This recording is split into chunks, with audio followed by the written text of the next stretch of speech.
Hello, can you hear me, Uncle? hút ได้ยินแล้วนะพี่มวด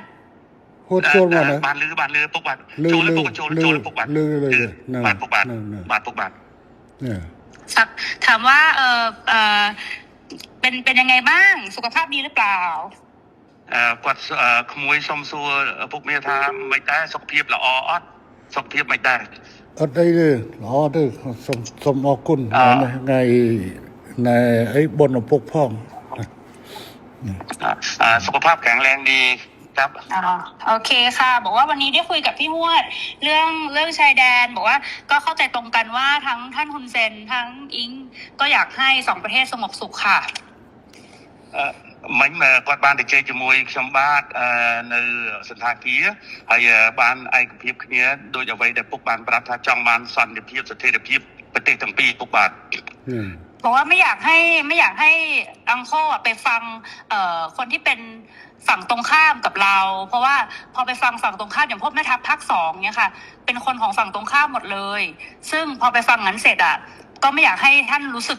ไม่ชอบใจหรือโกรธเพราะจริงๆแล้วไม่ใช่ความตั้งใจของเราเลยค่ะគាត់ថាសូមអនុញ្ញាតពីពុកថាពុកកុំឲ្យស្ដាប់សម្ដីមេតបភូមិភាគ2ហ្នឹងក៏វាជាអ្នកដែលប្រឆាំងជាមួយនឹងរដ្ឋាភិបាលថៃដែរវាជាសត្រូវដែរដល់ពុកស្ដាប់វាហើយអញ្ចឹងទៅអាចធ្វើឲ្យអាรมណ៍ពុកខឹងបាទเพราะตอนนี้ทางนั้นน่ะเขาอยากจะดูเท่เขาก็จะพูดอะไรออกมาที่มันไม่เป็นประโยชน์ต่อประเทศชาติค่ะแต่ว่าจริงๆที่เราต้องการเนี่ยคือต้องการความสงบสุขให้เกิดขึ้นเหมือนตอนก่อนที่จะปะทะกันตรงชายแดนนะคะមេតបភូមិភាគហ្នឹងវានិយាយចង់ឲ្យលយខ្លួនវាចង់នេះសាង rating មកវាហើយទៅធ្វើឲ្យប៉ះពាល់ដល់តំណែងប្រទេសទាំងពីរយ៉ាងធ្ងន់ធ្ងរពុកបាទដែលយើងប្រទេសទាំងពីរគឺចង់បានស្ថិរភាពនិងសន្តិភាពដូចអ្វីមុនព្រឹត្តិការណ៍កើតឡើងពុកបាទบอกว่าให้ท่านฮุนเซนเห็นใจหลานหน่อยเพราะว่าตอนนี้คนในประเทศไทยเขาไล่เราไปเป็นนายกที่เขมรหมดแล้วគាត់ថាគាត់សូមអនុញ្ញាតពុកថាអាណិតក្មួយផងឥឡូវនេះថៃប្រជាជនថៃពីច្រើនបានដេញហើយដេញក្មួយថាទៅនៅស្រុកខ្មែរទៅព្រោះជានាយករដ្ឋមន្ត្រីខ្មែរពុកបាទบอกว่าจริงๆแล้วถ้าท่านอยากได้อะไรก็ให้ท่านบอกมาได้เลยค่ะเดี๋ยวจะดูจัดการให้អញ្ចឹងបើពុកចង់បានអ្វីពុកអាចមានប្រសាសន៍ទៅគាត់នឹងរៀបចំធ្វើការងារនឹងបន្តជូនពុកតែម្ដងឥឡូវបញ្ហាដែលខាងនេះចង់បានគឺធ្វើម៉េចឲ្យនៅច្រកព្រំដែនទាំងអស់ត្រូវបើកឡើងវិញជាប្រក្រតីអាហ្នឹងគឺថាការចង់បានខាងនេះគឺតែប៉ុណ្ណឹងនឹងជំហានទី1ขั้นตอนที่1อยากให้ชายแดนเปิดปกติเหมือนก่อนเกิดเหตุครับโอเคค่ะตรงกันព្រោះបញ្ហាហ្នឹងដូចគ្នាយល់ដូចគ្នាបញ្ហានេះគឺខាងកម្ពុជាជាអ្នកដើរក្រោយទេតើតែខាងថៃបិទដែងដកយកបំរាមដែងបិទព្រំដែនបិទច្រកព្រំដែននេះចេញជាមុនបានកម្ពុជាចាប់ផ្ដើមអនុវត្តតាមក្រោយจริงๆเหตุการณ์เรื่องปิดชายแดนเนี่ยฝ่ายไทยเป็นคนเริ่มก่อนฉะนั้นถ้าฝ่ายไทยเนี่ยถอนคำสั่งกัมพูชาก็ตามเลยเปิดปกติហើយរឿងនេះគឺកម្ពុជាមិនអាចធ្វើឲ្យមុនបានទេដោយសារកម្ពុជាបានខកចិត្តម្ដងហើយដោយសារកែសម្រួលកម្លាំងនៅមុំ3ប៉ុន្តែហើយថាឲ្យមានប្រក្រតីនៅតាមព្រំដែនប៉ុន្តែទីចុងបំផុតបែរជាខាងយោធាថៃនៅតែផ្កើននៅបន្តស្ថានភាពបិទទល់ដែនបិទច្រកដដែលเพราะว่าเราก็มีความผิดหวังเรื่องหนึ่งแล้วที่การมีปัญหากันที่ชองบกเราก็พยายามตามที่ฝ่ายไทยต้องการแล้วก็การต้องการนี่เราก็บอกว่าโอเคนั้นเราก็ทำตามนะแต่ว่าขอให้สถานการณ์เข้าภาวะปกติแต่ว่าเราถอยแล้วเราถอนแล้วเราปรับกำลังแล้วแต่ฝั่งไทยยังเอาเรื่องด่านเนี่ยมากดดันอีกហើយលើនេះគឺខាងកម្ពុជាគឺស្នើចេះឲ្យថៃបើកច្រកទាំងអស់ឲ្យបានមុនហើយបន្តទៅកម្ពុជាយូរបំផុត5ម៉ោងគឺកម្ពុជាអាចដកបទបញ្ជាទាំងឡាយដែលហាមឃាត់ការដឹកទំនិញផ្លែឈើបន្លែចូលកម្ពុជាគឺថានឹងដក บอดบัญชีนังเจง ฉะนั้นท่านสมเด็จอยากให้ท่านนายกช่วยให้ฝั่งไทยเนี่ยถอนเรื่องการปิดด่านถ้าถอนปุ๊บฝ่ายกัมพูชาจะถอนเรื่องการห้ามสินค้าเกษตรนำเข้าอะไรทุกอย่างก็ถอน คือตอนนี้ค่ะ คือ ตอนนี้พี่หวดคือรัฐบาลโดนโจมตีหนักมากนะคะเพราะว่าพอตอนที่ท่านสมเด็จออกมาพูดกับท่านฮุนมาเนตอะที่บอกว่าจะตัดน้ำตัดไฟอะไรอย่างเงี้ยค่ะคืออันนั้นต้องขอโทษด้วยเพราะจริงๆอะต่างประเทศอะเขาแค่รายงานขั้นตอนว่าถ้าเกิดเหตุการณ์ต่อไปประเทศไทยจะทำยังไงคือเหมือนอธิบายขั้นตอนให้ฟังไม่ได้บอกว่าจะทำแต่ตอนนี้เหมือนกับเรื่องตัดหนังตัดละครคือทำทุกอย่างหมดแล้วเนี่ยจริงๆน่าจะให้มันโอเคทั้งสองฝ่ายค่ะเหมือนเราต้องพูดพร้อมกันว่าเราตกลงร่วมกันแล้วรัฐบาลคุยร่วมกันแล้วว่าจะเปิดทุกอย่างให้กลับมาเป็นปกติได้เหมือนว่าจะเอาเป็นอิงกับคุณมาเน็ตก็ได้หรือยังไงก็ได้เหมือนกับว่าเราได้คุยร่วมกัน แล้วก็ทั้งสองฝ่ายเนี่ยอยากให้กลับมาเป็นเหตุการณ์ปกติแบบนี้ค่ะมันก็จะโพสใช่ไหมนายกอิงอยากให้โพสใช่ไหมให้นายกโพสว่าผู้นำสองได้คุยกันแล้วอยากให้ใช่จะโพสจะยังไงก็ได้แล้วให้ท่านมุนจะแนะนำก็ได้ค่ะแต่ว่าเหมือนกับว่ามันต้องเป็นการตกลงร่วมกันนะพี่พวดเพราะว่าตอนนี้อิงกำลังโดนหนักมากเลยค่ะก็ถ้าอะไรนั่งสถานการณ์ไทยนั่นคือไฟกลางประเทศให้ขนมจุดน้อยมุ้ยก็สมัครไปโตปีปกได้แต่เนี่ยน้องเปลี่ยนสงครามบอเต้เนี่ยยืนกัดเพลิงกัดอินเทอร์เน็ตเนาะนั่งคือคางอยู่ที่กีมีนักแต่แบบไฮการ์ดเชียนนอเบียนปัญหาจุดน้อยมุ้ยจุดน้อยปีจุดน้อยใบดังนั้นดังยัยถ้าเธอปากป้อนนั้นก็กดสมตุพ่อหรือน้องออเบียนในขนมกำเนิดแต่เธอเบียบนังเตะปัญหาเลยนี่กดถักกดสมบอกปุ๊บฐานนักกดพ่อแล้วนึกน้องบันทึกคือไฟกดเหมือนเต้นกดจังเอาปุ๊บหรือก็ปุ๊กนายนอมสำนักจะไปได้โดยจะกอดฐานแล้วเมนลองตัวปีบ้านนี่ยัยเนี่ยให้จะจังเอาเธอสมรู้สพิบก้าเอาบ้านมุ่นแต่มีปฏิการเนาะเอาปลอกอะไรลังไว้หน่อยไปได้ซอกปฏิทั้งปีปุกบาทปันแต่ข้างในจองบ้านนะจองปันแต่ข้างนอกอัดผมเธอข้างนอกเนี่ยข้างในมันเหมือนเนี่ยบัดตัวแดนที่ข้างไทยเนี่ยบัดตัวแดนให้ได้บ้านข้างนอกมันเปิดบ้าให้อัดจำใบทรงชมที่นั่งการนาตการนอกสมรู้คือข้างนายกรัฐมนตรีคนมันนั้นคือนั่งสมรู้ตามเขาบาทถูกบาทจริงๆเนี่ยท่านเนี่ยเป็นคนที่อยากได้เรื่องเสถียรภาพมากท่านนายกแต่ว่าทหารเนี่ยมันมาปิดด่านก่อนอะไรก่อนนะมันเริ่มต้นก่อนกดดันก่อนฉะนั้นต้องคุยกับทหารพร้อมไหมในการเปิดด่านพร้อมค่ะทั้งนี้ตามหมดทั้งนี้ตามทั้งนี้ตามหมดฮะทั้งนี้ตามหมดเลยท่านคือเราเปิดให้อยู่แล้วพี่พวดแต่มันต้องเป็นการบอกว่าเราตกลงร่วมกันว่าเราเปิดไงพี่เพราะถ้าไม่อย่างนั้นขออิงพออิงยอมหมดเนี่ยอิงก็คือจะโดนเพราะว่าคือเพราะตอนนี้มันเลยมาถึงเรื่องก่อนด่าแล้วว่าค่ะก็สมปุงมวยจ้ะแต่ซาแต่เบิดซาการในแต่ไทยเปิดไอ้เจ้าอดเบียนทางการจริงเนี้ยในทางสังคมไทยนั่งเวียกันเอาไว้แต่ทั้งใส่กระโปรงเข้ามาโดยไปกับพีเจก็ไงก็จังทำยันถ่าหรือเมย์นั่งจับดาวอยู่ที่หายยิงให้เปิดให้คงนู้นได้ปุ๊กเปย์เด็กจำนวนมือรำแต่การพีเจภาษาปุ๊กไอ้เบียบมวยอิงกดทางกดจองตัวนำที่ท้าแต่เจหาจึงปุ๊กแต่เจติดเต๋อหายปลอกกระไดไปดอยทั้งไปแต่ดำพุ่มท้ามติดจริงครับอัดเตะขาในอัดจอจ่าเตะขานอกเนี่ยประเดิมขานอกเนี่ยประกาศไปไงฮะให้มาเอาจังเลิกจังมุกเลิกมดคลุนให้ดำใบเอาแต่ละเอาขาในอัดบานด้วยอัดจอจ่าเลยเรื่องนึงคือขานอกตรึกคือมันตำรองคือขาในอัดจอจ่าดิปันขาในสัญญาท่าขานอกอ่านวัดดอกบอดบัญชีขนมกาบัดตัวแดนให้คือขาในอย่างยู่ประมาณกลอยขยมถึงนี่กัดกวาลขยมกวาดเจ้านะบาททุกบาทอย่างนี้นายกท่านนายกเองว่าท่านเนี่ยไม่อยากมีว่าการเจรจาเรื่องปิดด่านเพราะว่าไอ้ปิดด่านเพราะว่าทหารมันเริ่มก่อน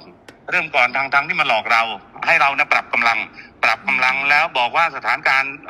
ต้องเข้าปกติพวกตอนที่ปรับกำลังในช่องบกเนี่ยคุยกันเรียบร้อยบอกว่าถ้าปรับตรงนี้เสร็จเรียบร้อยนะทุกอย่างต้องจบทหารครับจบครับแต่ไม่จบเนี่ยปิดด่านก่อนอันนี้เหมือนตบหน้า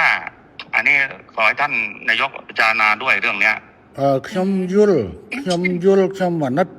ปัญหาขยมมันอาจยกพอประโยชน์เชียร์บอกขยมตัดดอดูจมวยนังการอบานเคลียบานที่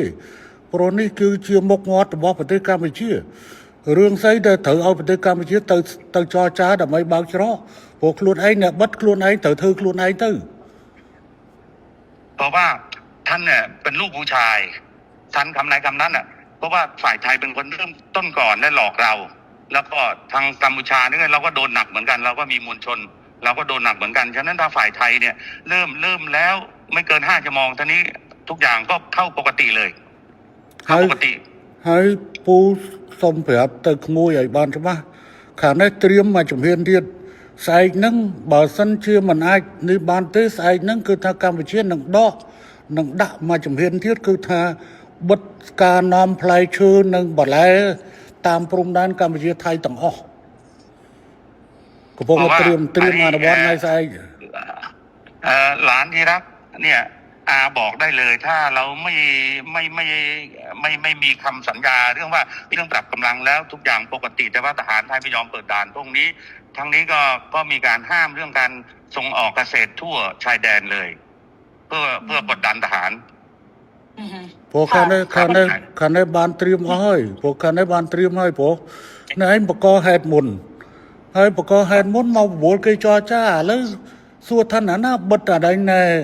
បិទអដែងណែច្រកគុំដែនគឺទៅយោធាថៃបើអញ្ចឹងមានតែយោធាថៃធ្វើខ្លួនឯងតែប៉ុណ្ណោះមិនអាចហៅទៅកម្ពុជាទៅចរចាទេកម្ពុជាមិនចរចាដាច់ខាតទេสถานการณ์เนี่ยเหมือนที่รายงานให้ท่านนายกทราบว่าไอตอนปรับกำลังที่ช่องบกเนี่ยก็ตกลงกันแล้วว่าจะจบกันแต่ว่าอยู่ดีๆทหารไทยมาปิดด่านฉะนั้นให้กัมพูชาไปเจรจาเปิดด่านดูแล้วไม่สวยไม่สมควรอย่างยิ่งต้องทหารไทยเริ่มก่อนถ้าเริ่มแล้วตรงนี้ก็ตามหลังไม่เกิน5 ชั่วโมงทุกอย่างปกติท่านลูกผู้ชายท่านจะเป็นลูกผู้ชายเดี๋ยวจะลองคุยกับทางกลาโหมดูค่ะแต่ว่าจริงๆแล้วเนี่ยตอนที่คุยพี่ว่าลองพูดด้วยละกันว่าจริงๆแล้วถ้าท่านฮุนเซนอยากได้อะไรให้บอกจะได้คุยกันได้ตกลงกันได้ค่ะเพราะว่าบางทีที่ท่านโพสต์ Facebook ออกมาคืออิงตอนนี้ก็คือรัฐบาลสั่นคลอนที่สุดแล้วค่ะตั้งแต่อิงเป็นนายกมาก็คือเรื่องกัมพูชานี่แหละซึ่งอิงไม่ออกมาตอบโต้อะไรทั้งสิ้นเพราะอิงก็รักแล้วก็เคารพท่านเพราะฉะนั้นเนี่ยจริงๆแล้วถ้าจะเอาอะไรจริงๆให้บอกอิงได้เลยยกหูบอกก็ได้ไม่อันไหนไม่เป็นข่าวก็คือไม่เป็นข่าวอันนั้นที่หลุดไปมันหลุดเพราะสื่อเพราะไม่ได้คุยกับอิงแค่2 คนมันคุยกันเป็นกลุ่มนะพี่มันเลยหลุดแต่ถ้ามันคุยกับอิง2 คนมันไม่มีหลุดอยู่แล้วทีนี้เนี่ยก็ไม่อยากให้แบบมันเกิดเรื่องแบบนี้แต่นี่อิงจะไปคุยกับกลาโหมเนาะเพราะว่าอิงรู้ว่าถ้าสมมติว่าเขาพูดว่าของไทยปิดก่อนอะไรเงี้ยเดี๋ยวเราก็จะไปคุยกับกลาโหมว่ายังไงแต่ถ้ามันเวิร์กไงก็เดี๋ยวจะส่งบอกพี่ฮวดว่ามันได้เรียบร้อยไหมนะคะเพราะจริงๆเนี่ยคนมันไม่หวังดีกับเราทั้งคู่มันก็ดูแบบเหมือนเรากับเขาก็คือทะเลาะกันเองทำให้แบบเหมือนจริงๆแล้วต้องให้คนรุ่นใหม่มันต้องไม่มีสงครามพี่คนรุ่นใหม่มีสงครามไปมันก็เสียครับทั้งอิงกับลูกทั้งหุ้นมาเน็ตด้วยก็เป็นคนรุ่นใหม่เนาะครับពុកបាក់គាត់ថាទី1ពុកចង់បានអីពុកអាច message ទៅអ៊ីងបានអ៊ីងនឹងធ្វើឲ្យពុកអ្វីដែលពេលទៅពុកផុស Facebook ដល់ទៅអាពួកដែលវាប្រឆាំងវាចង់ឲ្យពុកហើយនឹងគាត់ជាសេះសម្ដេចសម្ដីគាត់មានដំណងគ្នាហ្នឹងវាខូចយកតាមមួយចំណុចហ្នឹងវាធ្វើឲ្យសង្គមថៃហ្នឹងវាយគាត់ថាទី1វាចង់ឲ្យគាត់ហ្នឹងចេញមកឆ្លើយឆ្លងតែគាត់អត់ទេដោយសារគាត់គោរពជាពុកមាគាត់អត់ទេគាត់សុខចិត្តឈឺចោះឲ្យវាវាយចោះអានោះហើយបានគាត់ថាសុំពុកថាលើក្រោយចង់ដាច់ចាប់ទៅពុកចង់បានអីអាច message គាត់មុនហ្នឹងគាត់បានប្រាប់តែថាប្រហែលជា3 ថ្ងៃទៅគាត់នឹងទៅថ្វាយគុំរីការឿងតបរឿងអីហ្នឹងពុកបាទចារឿងហ្នឹងគឺកម្ពុជាវាតាក់ទងជាមួយនឹងការបញ្ជូលពលរដ្ឋរបស់ខ្លួនដូច្នេះគឺកម្ពុជាត្រូវតែហើយនឹងបញ្យល់ទៅដល់រដ្ឋដទៃទៀតដូច្នេះកម្ពុជាគឺមានតម្រូវការក្នុងការនិយាយទៅកាន់ប្រជាជនអញ្ចឹងវិធីដែលល្អជាងគេមានតែប្រើ Facebook ហើយនឹង Telegram នៅនេះដើម្បីបញ្យល់ក្នុងការផុសចេញតែរឿងហ្នឹងគឺថាវាយើងខ្ញុំអាចកាត់បន្ថយបើសិនជាអាចតែសភាពការឲ្យតែខាងនោះរឿងវានៅចាល់នឹងរឿងបិទច្រកនឹងតែប៉ុណ្្នឹងឯងបើថាបិទច្រកបន្តគឺថាខាងនេះនៅតែបន្តវាយអាហ្នឹងបាទท่านนายกท่านบอกว่าเรื่องการโพสต์เนี่ยท่านก็แค่ชี้แจงให้มวลชนที่นี้ทราบเท่านั้นเองไม่ได้ไปกระทบกับไทยอะไรมากแต่ว่าตอนนี้ก็ไม่เป็นไรถ้าหากว่าท่านนายกแก้เรื่องเปิดด่านให้ปกติเนี่ยท่านตกลงท่านไม่มีอะไรอีกแล้ว ก็จบ ได้ค่ะเดี๋ยวเราไปคุยกับลาผมดูแล้วก็ขอคอนเฟิร์มกลับมาเพราะเดี๋ยวจะคุยกับกองทัพก่อนแต่เราก็เดี๋ยวสั่งไปเลยค่ะพี่แต่ว่าอีกรอให้มัน100%แล้วค่อยแจ้งท่านกลับมาดีกว่าเพราะไม่อยากจะยังไม่100แล้วบอกท่านก่อนแต่ว่าจริงๆก็จัดการได้ค่ะพี่ ครับผมครับ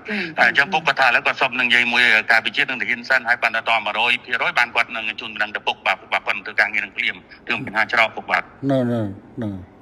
บาทปกท่านนายกมีอะไรอีกไหมไม่มีแล้วค่ะพี่ก็ประมาณนี้เนาะพี่ว่าเราจะมีอะไรบ้างประเด็นไม่มี อะไร ครับจังหวัด อะไร บาท อะไรខ្ញុំចេះមុននឹងនេះគឺខ្ញុំសូមបញ្ជាក់ថាខាងនេះត្រូវការតែមួយទេត្រូវការតែខាងនោះគឺប្លក់បញ្ជាក្នុងការច្រកព្រំដែនទាំងអស់ឲ្យទៅប្រក្តីភាពវិញបន្តទៅខាងនេះនឹងបន្តធ្វើតាមក្រោយហើយរឿងនេះអត់ត្រូវមកចរចារវាងកម្ពុជានិងថៃទេដោយថាថៃអ្នកបិទដូច្នេះថៃអ្នកបើកខ្លួនឯងហើយកម្ពុជាត្រូវតែសម្រួលទៅតាមក្រោយគឺកម្ពុជានឹងធ្វើ กรุปกบาทขอยืนยันทีว่า